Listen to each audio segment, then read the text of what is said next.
Yeah. My name is Njeri Mwangi.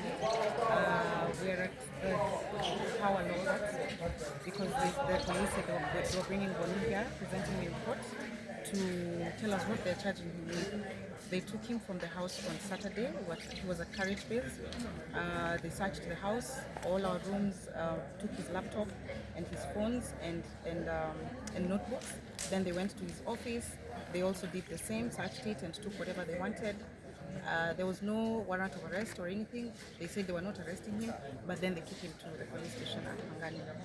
They held him and they said they were presenting him here, and we were here very early this morning. I was here by 9 after picking him up from the police station about 6:30 about that. And they have still not started the proceedings. Mara, the files are missing. Mara, the ODPP has asked for a file. The magistrate came and actually said she does not know if Boniface is here, even though I have seen him, so I know he's here. But why we have not started this much longer, I don't understand. And to your knowledge, because I'm sure...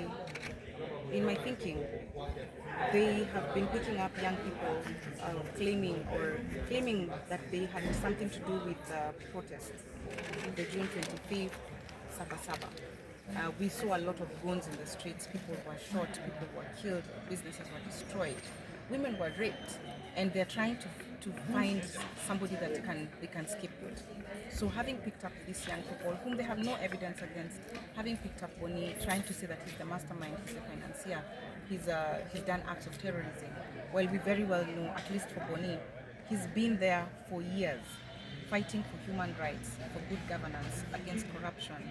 And so for him to pick him up, I cannot understand why they would pick him up, especially on this kind of charges.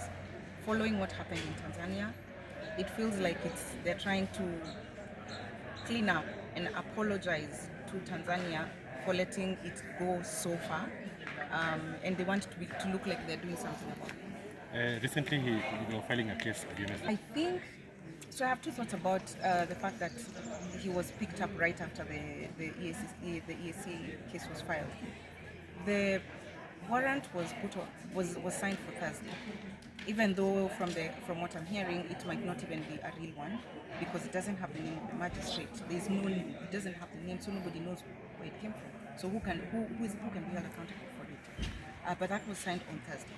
If that is the case, and they picked him up on Saturday, then I'm struggling to put those activities together. But even still, I think, like I said earlier,